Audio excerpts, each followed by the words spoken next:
Hello and welcome to this edition of Hardman Talks. My name is Keith Hiscock. I'm the CEO of Hardman Co, and I'm joined today by Colin Walsh, who's the co-manager of ICG Enterprise, which is a London-listed PE fund. Great to have you here today, Colin. No, thank you, Keith. This interview is the second of two answering questions sent in by you, the audience, about ICG Enterprise. We're splitting the interview into two parts because we've just had so many questions.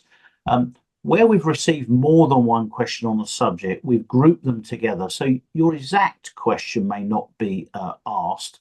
If you feel you need more detail or that your question was not answered, do get in touch and we'll put it to the team. You'll find a link to the other interview attached. This interview is going to focus on capital allocation, foreign exchange and tariffs, valuations, discount to NAV, and market news. The first interview addressed the reasons to invest, transaction activity, portfolio construction, buying secondaries, and information on the portfolio. Now, Colin joined ICG back in 2010. He's an economics graduate from the London School of Economics. He's both a chartered accountant and a CFA charter holder. At the Big Four accountancy giant Deloitte, his clients included a number of private equity firms. He then worked at Terra Firma in its finance and structuring team before joining ICG. So quickly, let's go over a little bit of ground that we've covered before. Why should I invest in the ICG Enterprise Trust? That's obviously a really good question. Well, first of all, I can't give specific investment advice to anybody, but as the portfolio manager of ICG Enterprise Trust, the co-portfolio manager, hopefully can offer some interesting perspectives. I mean, critically, buying shares in ICG Enterprise Trust, you're gaining exposure to an attractive set of growing private companies. So we like investing in resilient companies and delivering growth.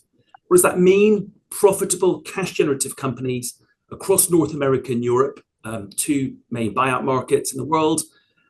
Companies that we believe have characteristics which allow them to grow through favourable and also less favourable times. Companies are choosing to stay private for longer, to be able to grow without some of the short-term public scrutiny that can be a feature of public markets. We believe that ICG Enterprise plays a very worthwhile role in many investors' portfolios, which allows them to get access to that attractive asset class. Secondly, we have a very active approach to portfolio management. Unlike many of our peers, we have a dedicated investment team which is focused exclusively on ICG Enterprise Trust. We have a frequent and very granular portfolio monitoring exercise, and that allows us to make those active decisions to fine-tune our portfolio. So a good example of that, we've recently evolved our medium-term target portfolio construction more towards discretionary investments, so that's towards secondaries and direct investments. And we also recently executed a secondary sale, and that was at a 5.5% discount to previous carrying value. That's the fourth such sale in the last 5 years. The other thing I'd touch on too is that we have a very shareholder-focused capital allocation policy.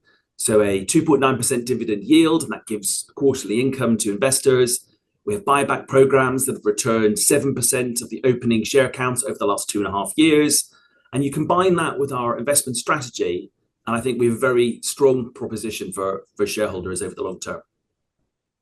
So let's drill down a little bit about capital allocation. So clearly at larger discounts, the balancing act between new investments and buying back stock is more finely balanced. So how do you think about the short term versus the long term and the wider considerations such as liquidity in the shares? Yeah, it's a really good question.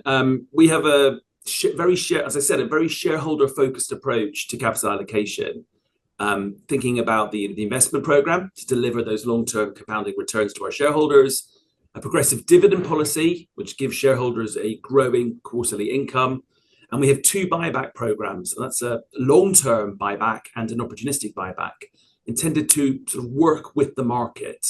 So nobody can deny the mathematical, like day one impact of buybacks on NAV accretion. But we do think that it's a nuanced decision. There are other variables that need to be considered. For example, we're very keen to attract new buyers to our stock. Aggressively buying back means you can crowd out new buyers. Actually, in the long run, worsens liquidity for the stock. You also have less resources available to invest for future growth. So it really is about the sort of time horizon you use to make your judgment. I think our board, which leads on this, has a thoughtful approach to capital allocation to buybacks. We were one of the pioneers, one of the first in our sector to launch the long-term share buyback program in October 2022. And we've bought back about 7% of our opening shares. And that's one of the highest levels amongst our peer group. It's been very accretive to NAV. It's improved trading liquidity. And it's also reduced the volatility of the shares as well, and the volatility of the discount. How will the recent tariff news and US dollar weakening affect your portfolio? Yeah, well, you mentioned I studied a degree in economics, so my textbooks were coming out looking at tariffs. But what I say about this, well, first of all, our portfolio is geographically diversified between North America and Europe, and it's very weighted towards services. It doesn't tend to have a lot of the companies that have been most impacted by a lot of the market volatility. So we have a very small allocation outside of North America and Europe, and in particular, we don't have a big exposure to the export-driven economies of Asia. We have 8% allocation overall to industrials, but that includes companies like Minimax. Minimax, not only is it well insulated from the impact of tariffs, but also in the period after our year-end results, so in the last few months, we've sold down most of our exposure in that company. So overall, I think there's a relatively minimal first-order impact from tariffs. Very few companies that either import critical components to the US or exposed to the US as an export market, or as I mentioned earlier, we have very little exposure to economies that have a high reliance on trade with the US. The second order impacts are, of course, more difficult to quantify. It's obviously, in the last few weeks, things keep changing. Obviously, we've had the trade deal between the US and Britain being an example of that. So it's very difficult to accurately forecast where the second order impacts are going to head. But overall, we think we're in a strong position. Our portfolio companies are continuing to grow. They perform well, 15% EBITDA growth over the last 12 months. We have a robust balance sheet, so that realization of Minimax and our secondary sale has further improved our position. We're not, therefore, so dependent on liquidity being there. We have that active portfolio management approach, so we're able to pull various different levers. That was demonstrated by the secondary sale. Strong diversification is really important, and the breadth of portfolio. And we also place a lot of store in the kind of institutional memory and experience of our managers. We back experienced managers, even if they've not been through trade wars before. They have got a lot of muscle memory about how to deal with periods of volatility and crisis. We saw that during COVID. We saw that during period of high inflation. So overall, very uncertain environment. We feel very well prepared to be able to weather whatever conditions are thrown at us. Thank you. The valuation of private assets is the top of mind for many investors. What's your valuation methodology and review process? Yeah, so you mentioned in my biography that I used to work in a Big Four accounting firm, and many of my clients were private equity firms, and obviously that was as a key area of focus for private equity auditors are the valuation. So it's something I feel very familiar with over my entire career. I would say we have a really robust valuation framework. So the key elements of it are from ICG or our third-party managers value the assets, and they do so in accordance with global industry valuation guidelines and accounting standards. We don't just take those, we also review them. We have a valuation committee that challenges those valuations, and obviously we're engaging with our managers to make sure that those valuations are robust and prepared correctly. We have quarterly meetings. Every quarterly results, we have a valuation committee. And it's also worth noting that our auditors, much like myself back in the day, obviously are very, very focused on looking at that valuation framework. But I think the main thing with valuations is, the proof of the pudding is in the eating. We have a very long track record of when things are sold, they generate significant uplifts to their previous carrying value. The long-term average is around 30%. And I think in many ways that's the best sort of piece of evidence which supports the integrity of valuations. Discounts and premiums are a feature of the investment trust structure, and the fund of funds vehicles like yourself typically trade at wider discounts than direct peers. What do you think is the reason for this? Because arguably a fund of funds model is more diversified, therefore less risky. Yeah, well, it won't surprise you, Keith, to learn that I agree with you. I think in many cases, direct investment vehicles perform strongly, but they offer less diversification, very often investing in the same sector. And I think we have seen to some degree some of the, discounts are still in absolute terms, I think too high across the sector. And we've seen some narrowing of the gap between the direct and the fund vehicles. In terms of the reason for the discounts, I think everybody in the market has different theories, but and a lot of factors around perhaps the perception of the impact of volatility in the macro, some of the sort of specific factors that impact investment trusts like cost disclosure, general equity market, money coming out of it in the UK. Obviously, none of those things are helpful.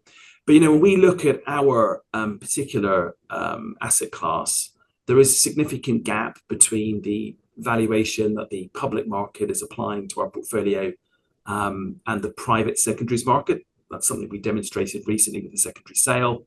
And I think overall, I think we just remain confident that over time, with increased investor education, doing things like this and getting the message across, we believe that some of the fundamentals and the performance will result in an improvement and a greater investor sentiment towards listed private equity. Okay, so the final question is about the wider PE news and the subscribers saying that there have been some PE asset sales from US institutions such as Yale. What's the read across for your sector? Is it an opportunity or indeed a challenge? It's difficult to say. I think first of all, this has obviously been very well covered. Yale were pioneers in private equity investment.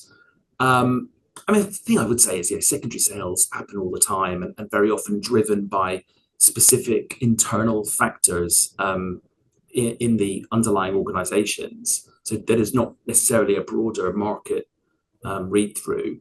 I think private equity is still a very important component, particularly in the US, for university endowments, given the long-term growth profile that it offers. And it's still a very important component of Yale's endowment, but also universities such as Harvard as well. In terms of the, it's an opportunity or a challenge, I think we have a dedicated, we have a very strong secondaries capability, and that allows us to benefit both from the ability to sell assets, but also if the market becomes more attractive, if more people are looking to sell, and that will give us increased buying opportunity as well. So we think we're, again, an overall theme, we think we're well placed to deal with whatever the market conditions, whatever sort of conditions are thrown at us. So that was the final question. Colin, thanks for your time. No, thank you. So the ICG Enterprise website has a wealth of resources for investors.